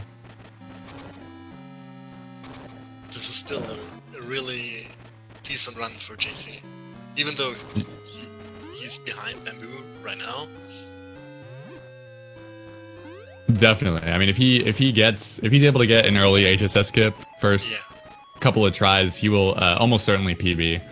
And it has been a very clean run from him overall so far. There's just the slight little slip up in Dungeon 5, losing the potion there. But outside of that, he's been having a very, very solid run. Yes. It just unfortunately gets seeded up. You're going against the person with the number. He's number 3 on the leaderboard. Yeah, but he's the first seed of this tourney. Yeah, and he's first seed. So short straw there for JC, but he's still playing very, very well. Gleeok's red balls. The seeds of life. Yes. Yep. And Bamboo now making it to Dungeon 8 to fight Medusa Head. Medusa Head is the only season's unique boss. If you've noticed just throughout the run, we've been fighting a lot of creatures that, if you've played other Zelda games, you would be familiar with. This one is unique to seasons, and is also happens to be quite easy as far as the last bosses go for dungeons. So grabbing the heart container in Dungeon 8 is mandatory. Grab it. That's not true. Qualified of the but we call it the mandatory D8 heart piece, or heart container.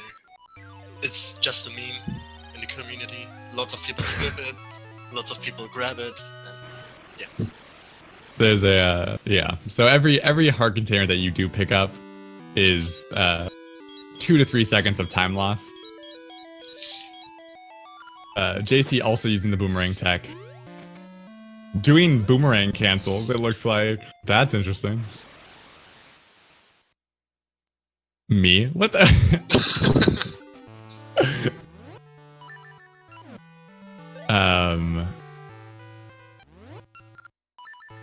But now Bamboo gets to go to the final boss of the game, into his castle to fight Onyx. But first, we still can't get past the barrier quite yet, so we need to take our 8 essences and go to see the Maku tree, who's going to give us the Maku seed.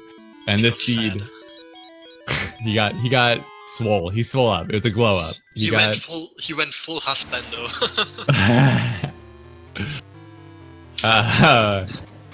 And we get a sneak peek back at Onyx for the first time since the very start of the game.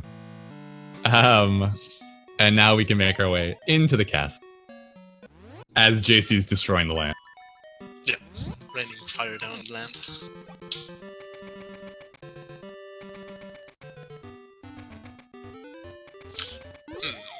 Does Bamboo know Onyx Castle Manip? I don't think so. I don't think so as well.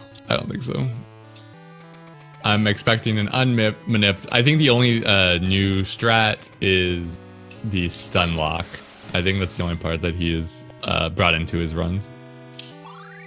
This is a very good time for Bamboo thus far, though.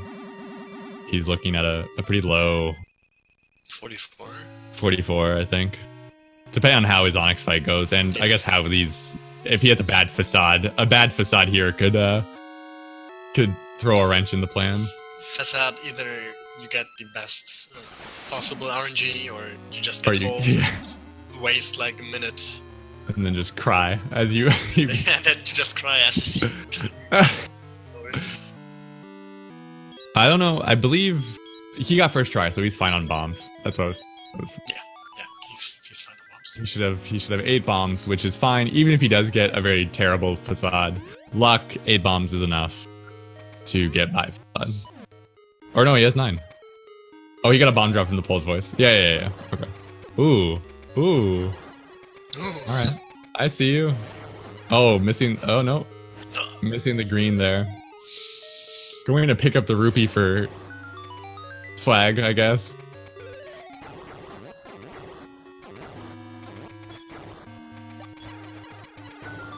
Oh, God. Yeah.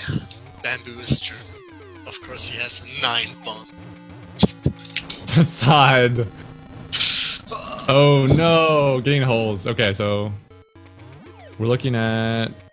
No, it's gonna be a 43, probably. Oh, he missed one. Okay. He's fine. So if he gets a very clean Onyx fight, he should be ending here with around sub 143.30. Should be a sub 144. As long as there are no intense...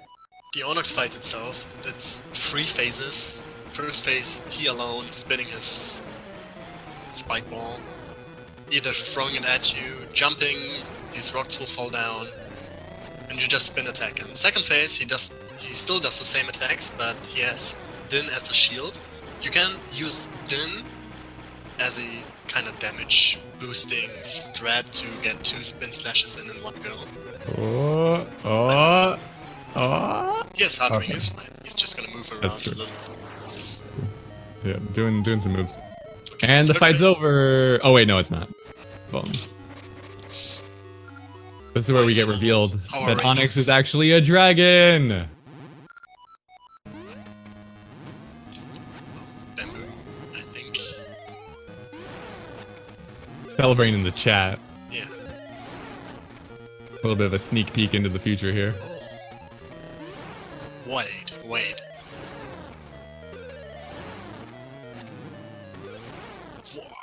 That was finishing. A clean fight. Very, very clean fight. Not a stun lock, but still very, very clean. But he didn't fall down the hands. That is true.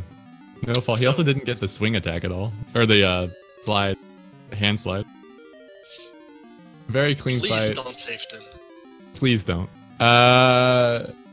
Finishing with an SRL time of 143.39. No, he saved. Invalid, disqualified. I'm sorry. GG's to Bamboo. A very, very good time. That will be the SRL racing record for any percent. 143 still. 143 is a very, very good tournament time. Especially from Bamboo, who has not been doing a lot of seasons runs.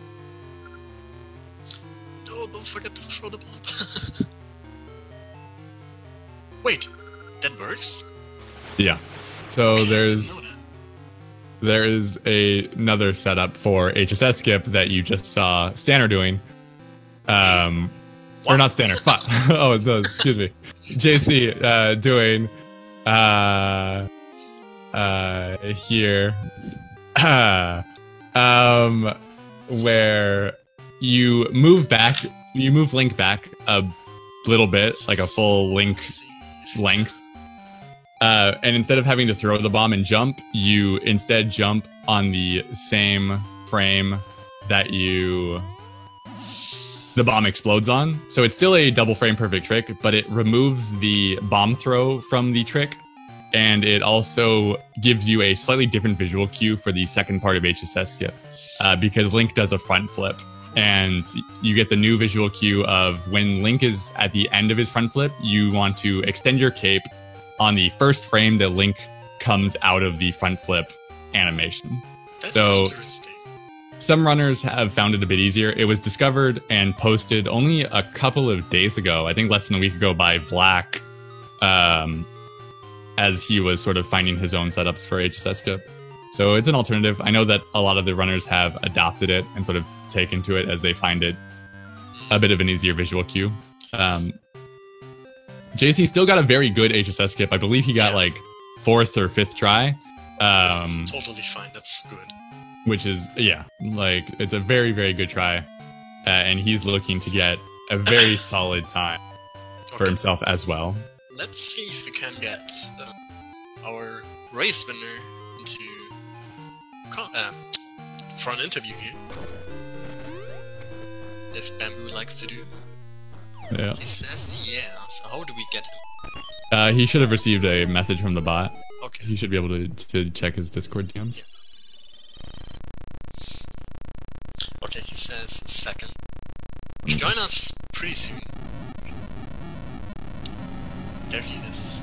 He'll be coming in shortly. Oh, There we go. Hi, can you hear me? hello. Hello. Yeah, hi. Congrats on your victory. GG's. Oh yeah, that was a really good run, man. It was. Good time. guess it 1:33 was- for Dangerous. Yeah, I guess it was like the best race time so far. Yeah. Cool. You've cut out Saga's had a 1:44 race time and from his first round, and you cut that down even further. Yes. So, yeah, congratulations on that. So, okay. Obviously, the question that I have, because, for those that don't know, Bamboo and I are now going to be facing each other in the next round of the tournament sometime next week. So, just a couple of days ago, not even that long ago, I was talking to you, and you were getting like a 149 sort of situation here. And I've seen you playing a lot of Lufia too. So have you up your seasons practicing? Well, it turns out Lufia 2 not only is a good substitute for practicing LEDX, but also Oracle of Seasons. Now, I mean, like, that one practice run, the 149, was really messy. And I have to say that I got good RNG in that run. And I was also capable to just, like, do everything the way I remembered it. Like, my menu route was screwed from D5 onwards, but that wasn't, like, costing me too much time, I guess. No, but, yeah. So, in shortness, no, I didn't practice, basically since I stopped playing the game in December. But I've been practicing the game a lot before then, so there's like still lots of of that knowledge and muscle memory left over. Absolutely. And obviously, And- HSS skip first try never hurts. Yeah. That was Yeah. that was pretty good. Very, very clean HSS skip. And I mean, yeah, like you said with the RNG, I think you got everything was first try, except you got like a second try button in D6 and you got a third try bell. But your Vire RNG was insane. The Dominic, no. He slashed his sword. getting a very good Vire, having a very, very good Manhandla as well in Dungeon 6, and then just executing on everything from Dungeon 7. Oh yeah, Dungeon 8. Manhandla is actually something I've been practicing. Oh really?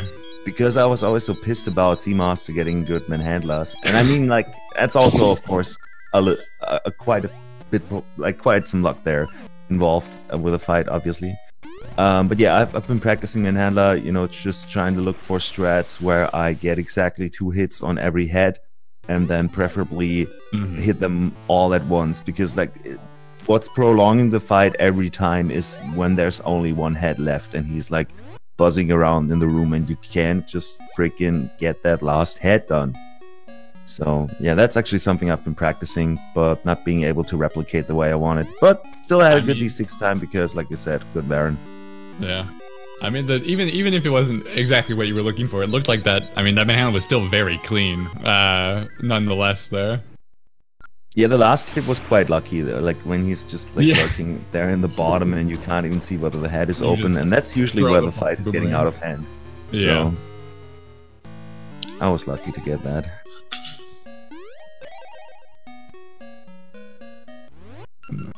I think so. Then the question becomes now. Next week, it's you and me. Oh yeah. Two of us. And winners semis, I guess. Am I going up against a Bamboo that is going to be using Lufia 2 to practice? Is that going to be your practice strat? I don't know. Maybe I'm gonna throw in some casual runs, just to try to keep up, with what I've been playing. I'm gonna say this. I won't be practicing, but I will maybe do some runs if I feel like it. I see. And I guess in the race, I guess it's RNG and just like how you feel that day, like obviously, yeah. Your day's form, how you feel, and how you're gonna be playing the game. So I guess those 2 components will be the main thing there, because I guess we can both win against each other, even though you're obviously well more practiced these days. Yeah, a little bit. It's gonna. I think at the end of the day, it's probably gonna come down to HSS script, and whoever can. If one of us has an off day with that trick, I think we'll see what happens. But yeah. GG is on the win. A very, very solid solid run all the way through. Yeah, thanks. I mean, needless to say, I'm really surprised to get a 143. So it was very clean. Yeah. I mean, but the only time when my crit splits were green was Entity 1. And after that, it's +19, +36, +66. Then I actually saved some time on Entity 3 because, like, the first try did. I only saved like 2 seconds there because the rest was awful. And then it only goes downwards: +26, +31, +40, 34, +42, +44, and then Enter D6 was also like a really awful split. I don't know what I did wrong there. I guess I took an extra cycle in the forest or something. Yes, you forgot to push the block into the water. Yeah, the damn armor statue. And then you got the ball and chain guard on the flower. Oh yeah. I actually still don't know how to handle that guy. Yeah, I mean, it seemed like you did pretty quickly. I know that I usually just transition off the screen and then come back on, and he's out of the way. But it's just a pain, no matter how it ends up being. Yeah. We saw. Meanwhile, over here, JC did do attempt the Onyx Castle manip. He lost it for Facade, but had a clean Wizrobe room and a pretty clean Dark Knight room.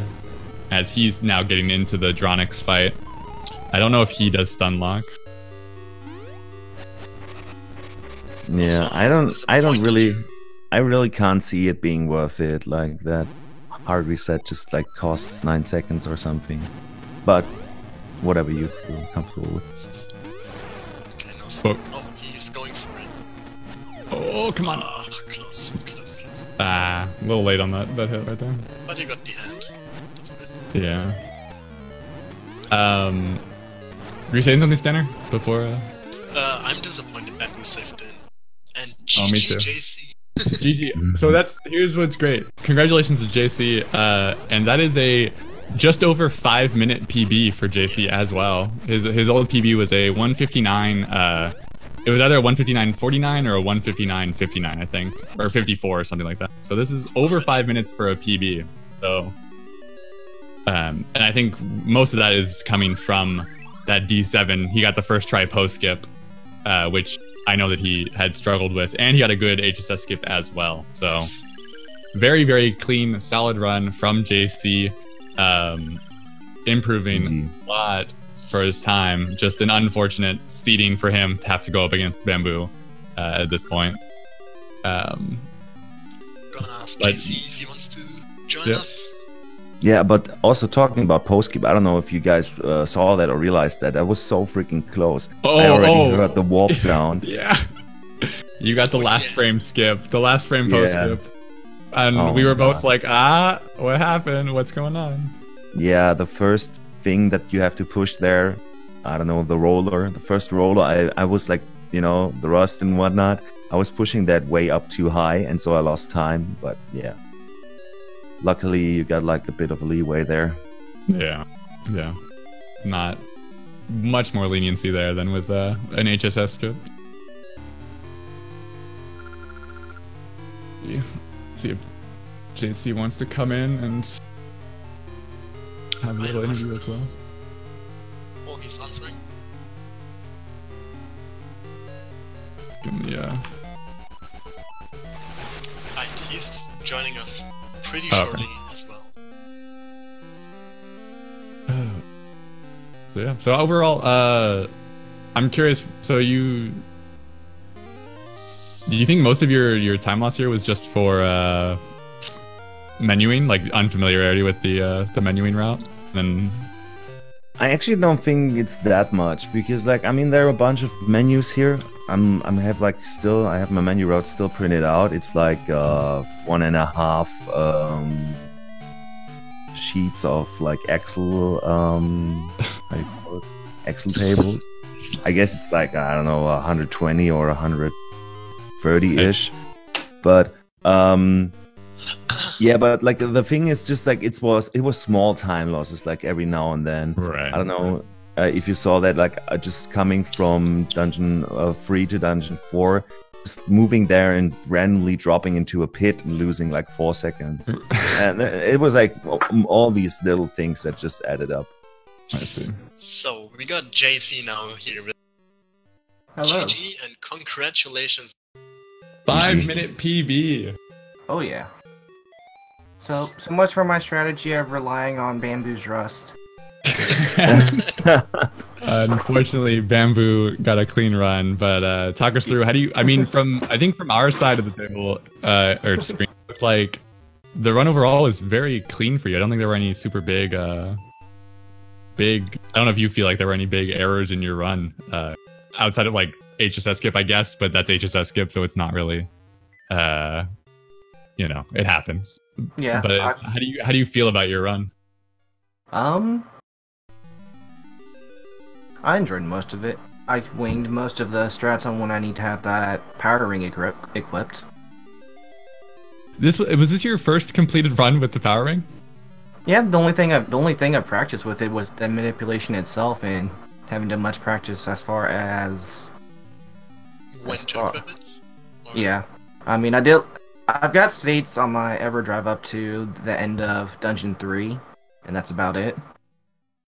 I thought I had my power ring equipped for Medusa, but apparently I did not. I was wondering why it took a lot longer than I thought it was going to. But, oh well.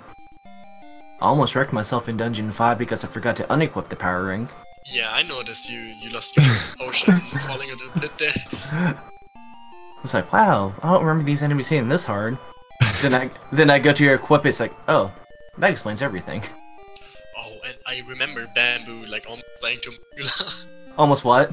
Sorry? Bamboo almost died to Mothula with Water Heart. Oh, sheesh. Yeah, that was amazing. Like losing 2 hearts right before the boss store because the freaking how you call them, the P heads. Just I know blocking the JC. door. JC also had a little bit of a P hat problem there with in front of the D3 door. Those just- P hats, man, they'll get you. I just waited for them. It's like, Yeah. actually, I bet Power Ring would have killed it, but oh well. I think, yeah, Powering probably would have. Yeah, it actually does. Yeah. Powering will kill a P in one swing. So then, yeah, outside of, I know D5, you missed a cycle on Saiger with the Powering, JC. And then you forgot to take it off. But outside of that, I don't think there was, like, it was a very, very clean run from your end, I think. Yeah, I'm very happy with it. Yeah. It's like a lot of my issues is I like to try to do my inputs a little bit too early. So I missed that cycle on well, I missed one of the swing hits on Saiga at the beginning was I tried to jump one and still doing that little buffer when it won't let me jump. Hmm. And then whenever I try to do RNG manipulations, I don't strictly mash per se. I try to do like controlled inputs. And then I was just a touch too early on trying to get through the title screen. Yeah. But I'm happy with this run. And so now this let's take a look at the bracket real quick. I don't know exactly who you. I think you go up against Herediman again. I don't know if that's right. Shouldn't. Let's take a quick look at the bracket. This was match 11, so it's like still undecided. Oh, yeah. So tomorrow, Vlack and Vasquez will race. So you're gonna race against the winner of that race tomorrow, or whoever wins that race tomorrow. So then, same question I asked Bamboo. How are you? You have another match next week. You think you're gonna try and get a couple of runs in with the Power Ring? Just learn the sort of what works best for you for equipping the Power Ring and unequipping it, or what's your sort of game plan moving forward? Trying to progress through. I think my big thing right now is I want to actually map out my own menu route based on my preferences on where my buttons are going to be. Mm-hmm. The thing that did throw me off on having Power Ring instead of the Heart Ring manip was my route through until D3. I messed up my menus big time, and I used the Power Ring. I used the Pegasus Seed when I meant to use the rod. It's like whoops. Because of how it kind of naturally just works itself out. I would have normally had my rod on B, and then I had Pegasus Seed on B instead. It's like, yeah, there's a lot of I know definitely there's a lot of muscle memory that you have to sort of get rid of and readjust when you start picking up the new route.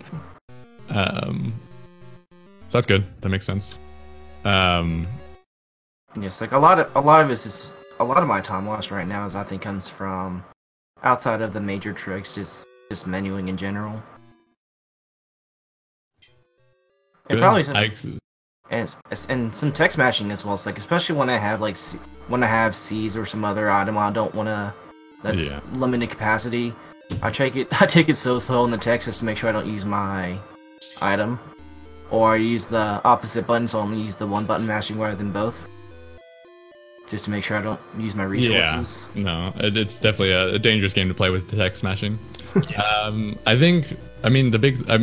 Obviously, I expect another 5-minute PB in your next race. I'm expecting that sub 150 coming up here as you get on in. I know that I don't know how much Vasquez has been playing recently, but Vlack I know Vlack's been going hard into learning seasons. And then he had a lot of focus on finishing out the Latix tournament. Yeah. So I need you to get up there, represent seasons primarily. There you go. Don't let LADX come in here and take those wins. Yeah, because I thought I saw Vlad put up a sub 150 recently. I believe so. I put in a 149. So if you get a 5-minute PB in your race with him, then you guys are about close for the PBs. So that's all you need. All you need is a 5-minute PB. You got halfway there this time. We're going the full way next time. Yep, 5-minute PB, and then HSS get to my favor. Easy. So First try. Yeah. I think this is the first. Then I think I might have messed up on the positioning on the new setup. Because the first one looked like it was going to be good. I guess I got the cape one frame too late. Right. I think we should wrap it up here. Bamboo, JC, if there's anything else that you guys want to say, just at the end here.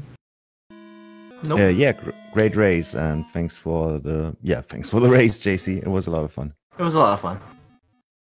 Awesome. Right. Good luck to both runners in their further round. And so we have up next in about an hour, less than an hour at this point, 2 p.m. Eastern, we have another seasons race on Speed Gaming 6 that I will be commentating for. I'll be solo commentating that one between Dragon, CO, and Leafeon's Kudo. So if you are interested in the more seasons, stop on by Speed Gaming 6, 2 p.m. Eastern, 50 minutes away. But I think other than that, we are just about done here. I have been Phenomenon, joined by Standard 93, and I thank you guys very much. Yeah, thank you so much for watching. Hopefully we'll see you over in Speed Gaming 6 in a short time. Bye-bye. Bye. Bye.